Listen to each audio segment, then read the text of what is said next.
स्मरण चित्त से, भगवत भजन से, नाम जाप से। शिव पुराण कह रही है शंकर का अनुमोदन करना। दुख हो तो रुद्राक्ष का जल शिव को समर्पित करना। कष्ट है रुद्राक्ष गले में धारण करना। रुद्राक्ष का एक स्वरूप होता है भद्राक्ष, जिसका दर्शन हम आपको करा रहे हैं। एक बात अपने जीवन में उतार कर रखिए, रुद्राक्ष में जब वृक्ष से रुद्राक्ष का फल तोड़ा जाता है, उसके ऊपर का जो भाग है वो हटा दिया जाता है, पर जब रुद्राक्ष निकलता है तो उसमें छिद्र अपने आप रहता है। पर भद्राक्ष, ये भद्राक्ष का स्वरूप है। ये स्वरूप भद्राक्ष का है। टीवी चैनल के माध्यम से आप लोग दर्शन कर रहे होंगे, ये स्वरूप भद्राक्ष का है। रुद्राक्ष और भद्राक्ष में अंतर यह है कि यह भद्राक्ष में छिद्र नहीं होता, भद्राक्ष में कोई छेद नहीं होता। महाराज, भद्राक्ष के अंदर जैसे रुद्राक्ष में 1 मुखी, 2 मुखी, 3 मुखी, 4 मुखी, 14 मुखी, 21 मुखी, भद्राक्ष में कोई मुखी नहीं होता। भद्राक्ष तो भद्राक्ष होता है, उसके अंदर बस ये जरूर है कि इसमें छिद्र भी नहीं रहता। दोनों में अंतर क्या है? रुद्राक्ष को पानी में डालते हैं तो तुरंत डूब जाता है, और भद्राक्ष जब पानी में डालते हैं तो ये धीरे धीरे डूबता है। दोनों का अंतर, रुद्राक्ष और भद्राक्ष।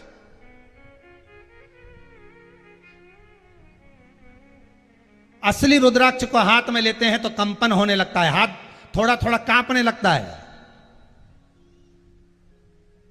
श्री शिवाय नमस्तुभ्यम बोलो, ओम नमः शिवाय बोलो, और असली रुद्राक्ष हाथ में रख लो और अपनी मुष्टिका को बांध लो जमकर। हाथ कुछ देर तक रखोगे, शंकर का नाम लेते रहोगे, हाथ धीरे धीरे कांपने लगेगा।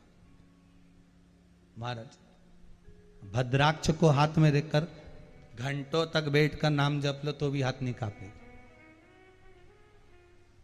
भद्राक्ष और रुद्राक्ष में अंतर है।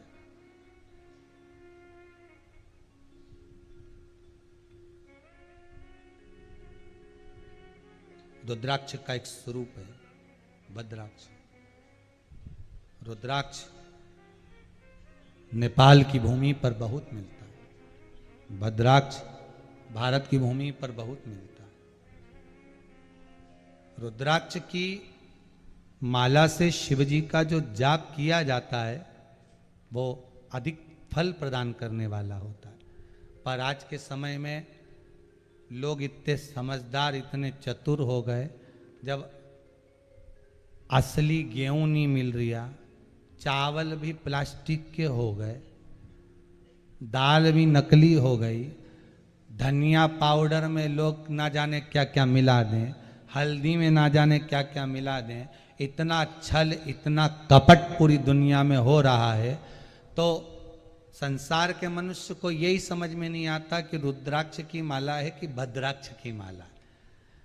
अब वो माला तुमको मिल गई 10 रुपया में, 20 रुपया में, 15 रुपये में, तुमने कहा रुद्राक्ष की माला 20 रुपया में मिल गई, ओ राम जी, फिर तो ले लो 25-50। अब मालूम पड़े उसी भद्राक्ष में छेद कर करके उन्हें दे दिया और जपते रहो। अब हम जप तो रहे पर उसका कोई फल नहीं मिल रहा। फिर समझ में आया कि फल क्यों नहीं मिल रहा, तो कहा ये रुद्राक्ष की माला नहीं, ये भद्राक्ष की हो सकती। इसको डालकर देखा जाए इसके मनके को पानी में, मालूम पड़ा जब धीरे धीरे करके डूबेगा समझ में आ जाएगा कि भद्राक्ष। रुद्राक्ष का एक मनका भी पानी में डाला तुरंत डूब जाता, पर भद्राक्ष का मनका डालोगे तो धीरे धीरे डूबता।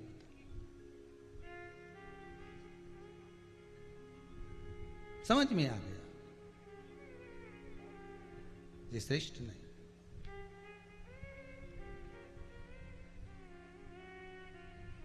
कितना कितना शास्त्र कहता है कि आप, पहले भी एक बार कथा में कहा, आपको ध्यान में होगा, कि भगवान को अगर दिया भी लगाना है, भगवान को अगर दीप लगाना भी है तो निवेदन करबद्ध है, जैसा घी आप खाते हो वैसे ही घी का दिया लगाओ। वैसे ही घी।